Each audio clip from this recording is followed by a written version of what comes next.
roh jahat keluar dari manusia. Ya. Pernah ikut KKR? Pernah lihat pengusiran roh? Pernah lihat orang guli-guli? Apa yang keluar dari tubuhnya? Roh jahat. Roh jahat. Ya.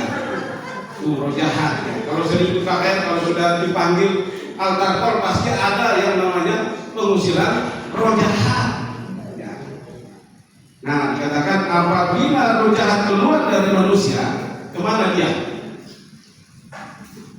Ayo. Hah? Kemana dia? Dikatakan di Alkitab. Kemana? Apabila roh jahat keluar dari tubuh manusia, kemana? Itu dikatakan di situ. Singa yang mengaum-ngaum mencari orang yang saya. Pernah lihat ular? Waktu manusia jatuh ke dalam dosa, siapa yang bikin jatuh manusia? ular.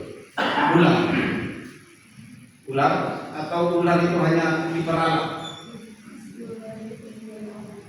Siapa yang membuat manusia pertama Adam dan Hawa jatuh dalam dosa? Ular. Berarti waktu itu ular bisa ngomong ya. Ular sekarang tidak bisa ngomong lagi. Artinya ular itu hanya diperalat saja sama iblis. Ya. Manusia itu seringkali hanya diperalat oleh iblis. Ya. Apa dikatakan waktu ular dikutuk? Pak Kamaraya, di tangan makananmu di tanah. Lihat ular sekarang makanannya di bunga. Kodok biasanya itu. Ya coba lihat ular, nggak ada ular yang makan di bunga. Makan kodok. Ular itu gambaran setan. Setan makanannya apa? Hah? Setan itu makanannya apa? Dikatakan bahwa iblis itu makanannya di tanah. Manusia terbuat dari mana? Berarti makanan iblis adalah manusia. Siapa itu manusia? Kita semua. Makanya hati-hati sama setan, karena kita ini adalah makanan setan. Nah, dikatakan apabila roh jahat keluar dari manusia, dia pun mengembara. Dia jalan-jalan. Kemana dia jalan-jalan? Dikatakan ke tempat-tempat yang subur. Hanya orang-orang yang gemuk masih tahu masuk itu. Kemana dikatakan dia tidak di situ? Ke tempat-tempat yang, baca bilangnya. Tempat apa di situ? Tempat yang tandus atau kurus. Nah, yang kurus banyak. Tempat yang tandus, ini tandus melambangkan apa sih tandus itu? Kering. Jarang bacaan kita, jarang ke gereja, jarang persekutuan. Badannya di gereja tapi pikirannya di pasar.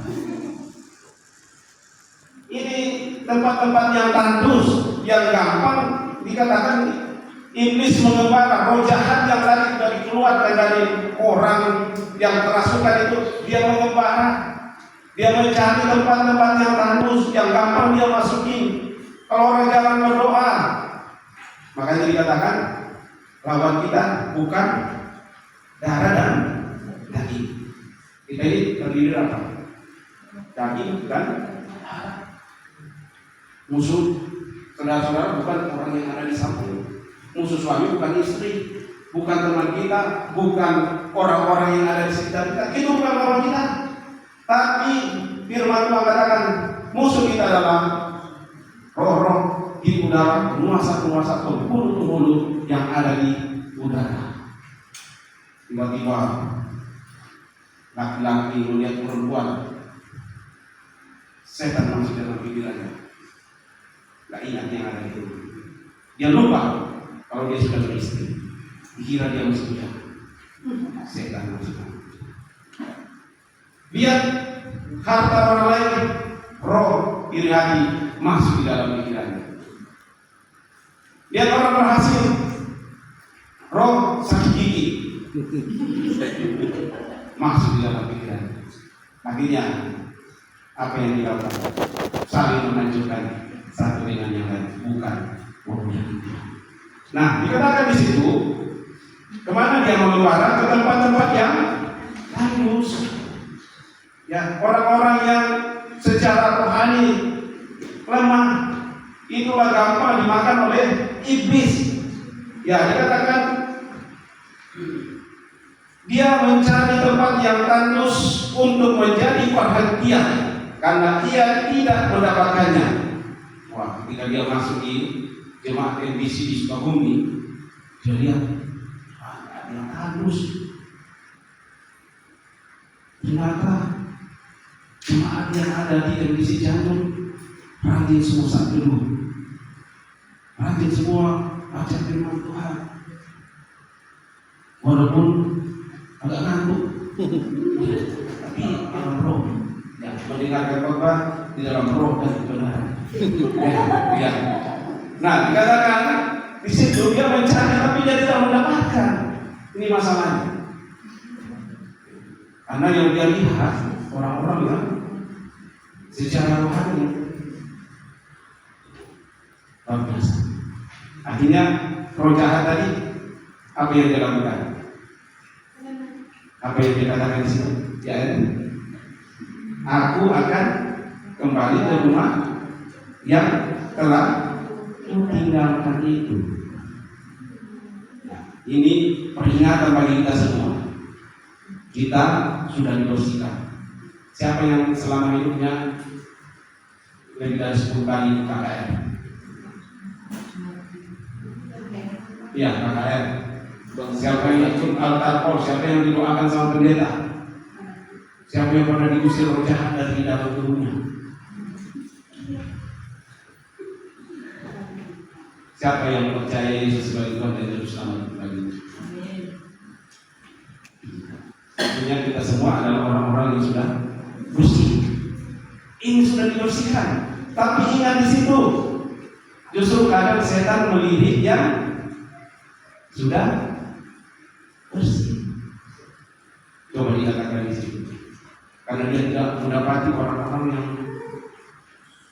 yang dikatakan di situ yang halus.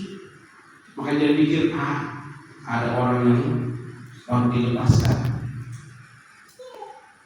Dia balik ke sana. Apa yang dia dapatkan di sana? Ya, ayat 25 dikatakan apa di sini? Maka pergilah ia. Siapa itu? Pergi. Setan, iblis, roh jahat.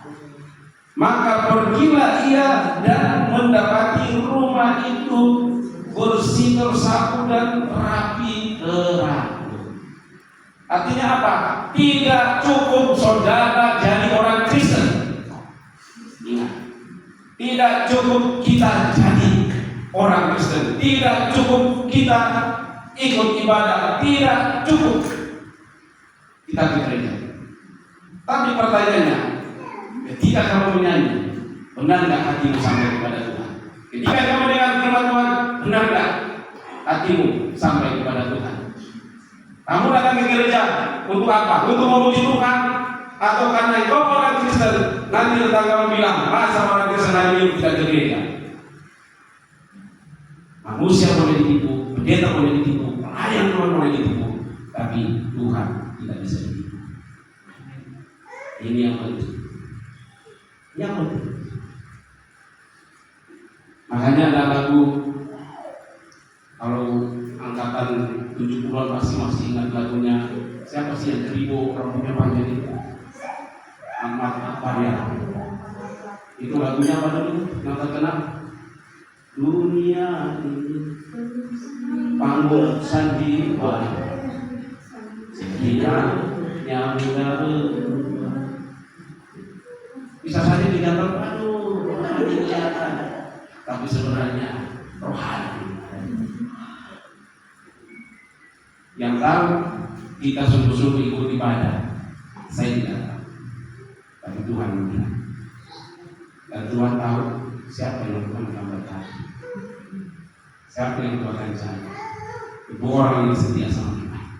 Makanya dikatakan di sini, maka pergilah ia dan mendapati rumah itu bersih, tersapu dan rapi teratur. sudah percaya Yesus tapi kita tidak mau mengatur rumah kita. Kita tidak mau rajin baca Alkitab, kita tidak mau berdoa, kita tidak mau membangun komunikasi dengan Tuhan. Dibiarkan saja, yang penting saya sudah jadi Kristen. Orang tua saya Kristen, nenek saya Kristen, saya jadi Kristen, pasti masuk surga. Ingat, ngurus KPP bisa kolektif, ngurus SIM bisa kolektif, ngurus BPJS bisa kolektif, masuk surga sendiri-sendiri. Tidak ada kolektif. Makanya dikatakan Yesus datang untuk memisahkan dalam keluarga. Urusan pribadi-pribadi, masuk surga bukan urusan karena orang tua kita sudah Kristen, karena kita keturunan Kristen, tapi karena sepanjang hidup kita, apakah kita sungguh-sungguh mengikut Tuhan atau tidak. Ya. Nah, kemudian dikatakan apa yang dilakukan setelah dia melihat rumah itu bersih. Dikatakan lalu ia keluar. Tadinya berapa yang diusir dari situ? 1. Ya, contoh, ibu misalnya, karena kerasukan roh, diusirlah itu roh satu dari dalam. Tapi setelah diusir, hidupnya sudah dibaharui oleh Yesus Kristus. Karena dalam nama Yesus, roh itu pergi. Ibu ini, aku dibaharui, aku jadi orang Kristen yang baru. Tapi setelah itu, hanya saat itu, bukan bagaimana dia bertumbuh di dalam Tuhan seperti tema kita berbuah. Harusnya hidupnya setelah dipercaya Yesus, hidupnya berbuah, menghasilkan buah di dalam hidupnya. Tapi ini, yang penting sudah bersih. Ternyata setan mengikuti dari jauh yang tadi ada di dalam kan. Wah, dia balik lagi kalau dia cari-cari, tak ada tempat yang lain. Akhirnya dia pikir, wah, coba saya lihat ke yang lama. Masuklah dia di ibu. Tapi dia nggak mau sendiri. Dikatakan di situ, lalu dia keluar dan mengajak 7 roh lain yang lebih jahat, yang lebih jahat daripadanya, dan mereka masuk dan berdiam di situ. Tadinya 1, ya. Makanya kadang orang Kristen setelah bertobat kadang lebih bereksik daripada ini. Anda sudah katakan. Anda sudah katakan. Dikatakan dia mengajak 7 roh yang lebih jahat dari dia. Bagaimana keadaan orang itu? Lebih buruk daripada dia dari semua. Makanya banyak orang Kristen yang tadinya mungkin karena dia kecewa di gereja, lebih jahat daripada awalnya, akan meninggalkan Tuhan. Nah, kembali ini peringatan bagi kita semua. Ya, tidak cukup kita menjadi orang Kristen, tidak cukup kita menjadi orang percaya.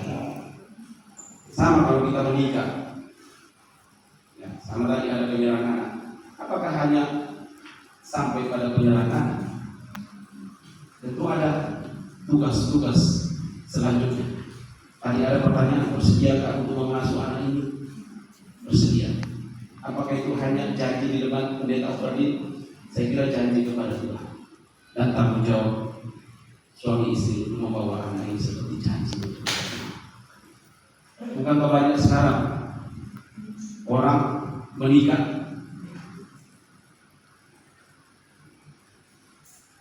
sudah punya cucu, dibilang tidak cocok. Kan sekarang banyak ibu-ibu sama bapak-bapak bercerai itu pada saat usia sudah lanjut. Kenapa alasannya? Tidak cocok. Kalau sudah punya anak, kok bisa tidak cocok?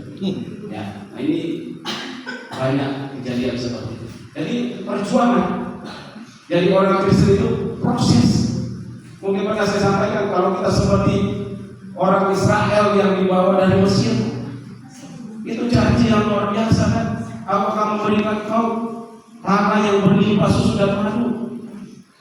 Janji firman Tuhan banyak, itu luar biasa. Tapi ada proses yang harus kita lewati. Jadi orang Kristen ada proses yang harus kita lewati. Sama seperti ini.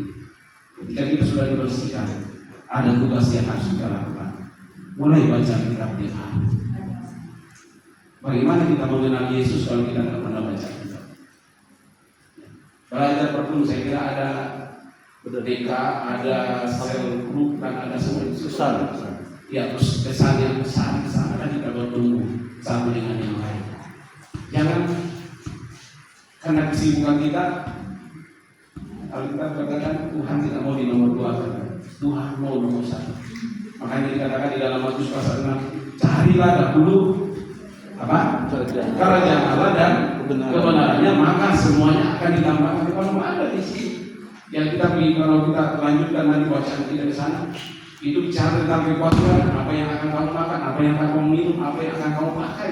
Itu kebutuhan manusia semua. Tapi Tuhan katakan, carilah dahulu kerajaan Allah dan kebenarannya, maka semuanya itu akan ditambahkan kepadamu. Ya. Kita bersihkan, terus kita bertumbuh. Ya, jangan hanya puas menjadi orang Kristen. Ya. Apa yang kita dikatakan kembalinya roh jahat ini? Ingat bahwa roh jahat itu mengembara, mencari mangsanya. Ya. Dan dia kalau dia ketemu rohani yang tandus,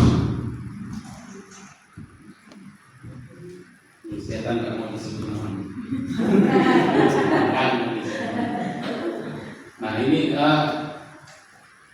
apa namanya? Kalau dia mencangkuk dalam nama Yesus, teknis saja ya. Nah oke, jadi dikatakan nggak boleh ditekan.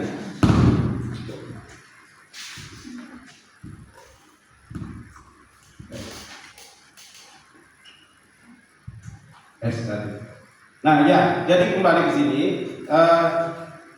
jangan sampai dia mendapatkan tempat yang tandus.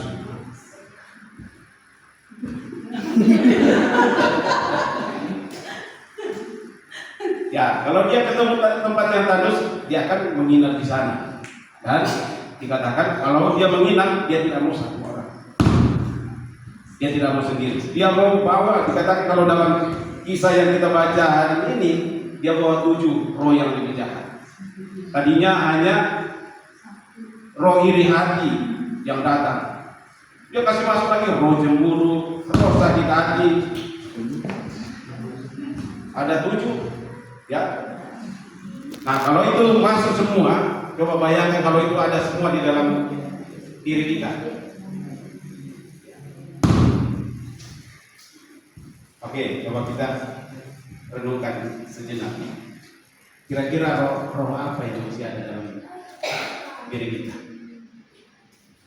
Ada yang pernah cemburu? Ada yang pernah iri hati? Ada yang pernah sakit hati? Masih ada? Sampai sekarang? Ini harus kita bereskan ini. Nah ini, baru ada 3 itu. Ya. Waduh, kalau ada semua di dalam.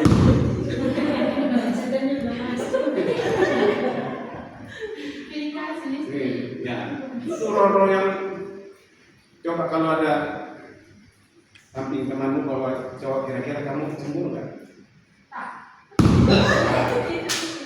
Iri nggak?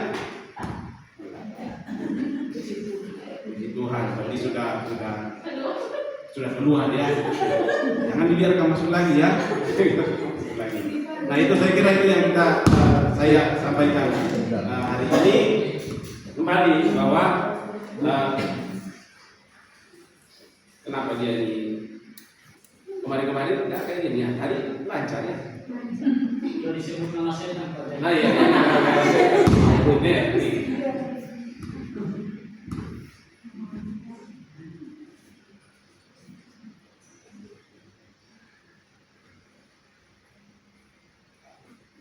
Oke. Nah ya, kembali ke sini. Ya, jadi Tuhan itu mau di nomor 1 kan. Jadilah Tuhan selagi dia masih mau ditemui. Nah, saya kembali ke sini ya. Jangan sampai iblis. Dikatakan dia mengaum-ngaum seperti harimau atau seperti singa yang sedang mencari mangsa. Mangsanya adalah kita, darah dan daging. Ya. Debu tanah, kita terbuat dari debu tanah. Itu yang sering dicari. Ya, makanya kenapa tidak heran kalau kita lihat orang Kristen harusnya terus bertumbuh.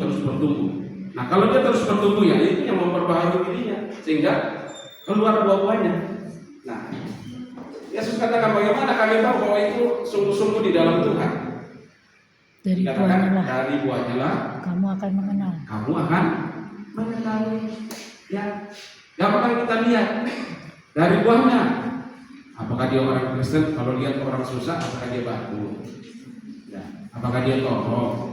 Ya, apakah dia ada istilah senang melihat orang susah melihat orang senang. Pernah nggak seperti itu? Pernah senang nggak kalau misalnya kamu nggak suka orang dan celaka? Senang nggak? Senang nggak? Kalau kamu ada orang yang tidak kamu suka dan dia tiba-tiba bangkrut, senang nggak? Puji Tuhan. Bukan kita doa. Tapi secara manusia biasanya seperti itu ya, benar nggak? Iya. Secara manusia, kalau ada orang yang kita tidak suka dan dia gagal, kayaknya Tuhan kita doa saya. Akhirnya tidak seperti itu. Bukan karena doa kita. Harusnya kita mendoakan orang, walaupun kita misalnya tidak suka orang, ya harusnya kita doakan. Karena seringkali roh-roh itu, ya dikatakan roh yang ada di dalam diri dia, harusnya kita bersihkan terus. Ya roh itu bukan orang yang guling-guling di bawah lantai, bukan roh apa? Ya roh iri hati juga ada di dalam diri kita. Ya bahkan di dalam gereja banyak orang iri hati dalam gereja. Ada? Banyak ya. Ya, untuk tidak ada di sini. Ya. Ada di kampus ada orang yang iri hati. Banyak. Ya. Makanya istilah anak muda apa? Kalau cinta ditolak, ya, bukan Tuhan yang bertindak kan? Ya. Kalau Tuhan yang bertindak artinya apa? Jodoh. Kalau Tuhan yang bertindak dan dia tidak suka kamu,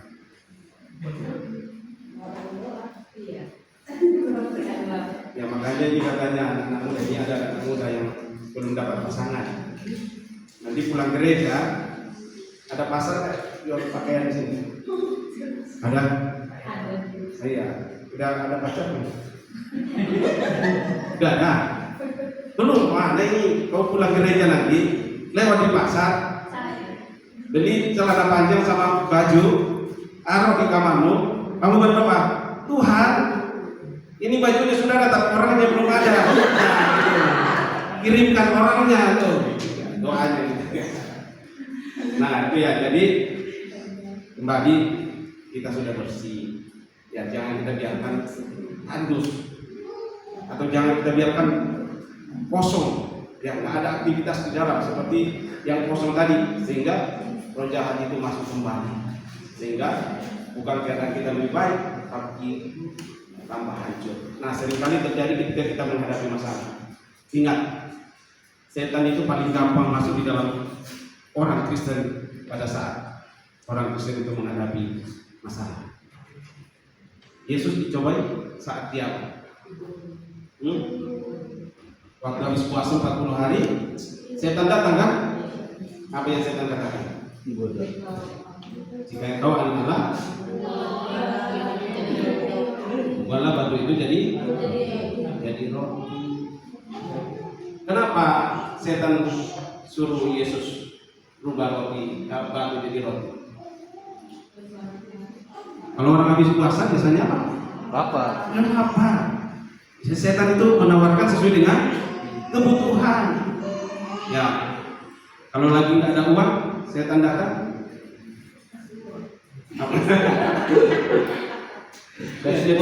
Setan itu datang saat-saat kita butuh uang, lagi butuh, datang dia, godaan dia.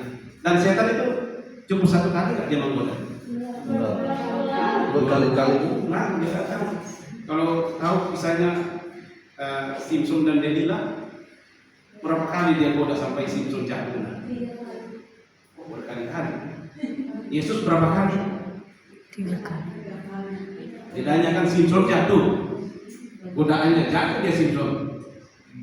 Yesus jatuh nggak? Enggak. Bedanya di mana? Hah? Kalau Simpson dia tidak pernah bilang ada tertulis. Kalau Yesus dia bilang apa? Ada tertulis. Manusia tidak hanya hidup dari roti. saja.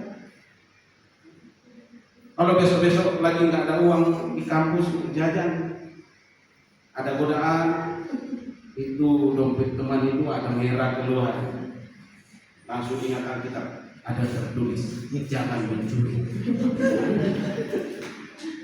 Terhindar nggak? Tapi kalau nggak pernah baca kitab, Enggak tahu lah. ambil. Saya tahu. Itulah gunanya kita membaca Alkitab. Ya. Kalau istri lagi marah-marah ke suami, ayatnya apa? Ayatnya apa Pak? Kalau istri lagi marah? Jagalah hatimu. Hai istri, Tunduklah. Nah itu ya, artinya jawablah dengan firman Tuhan. Ada persoalan kita hadapi, jawablah dengan firman Tuhan. Jangan kita jawab dengan kekuatan, dengan pikiran kita sendiri. Makanya firman Tuhan ada, celakalah orang yang mengandalkan kekuatannya sendiri, tapi berbahagialah orang yang bersandar kepada Tuhan. Artinya mengandalkan Tuhan. Ya, jadi kita menghadapi persoalan.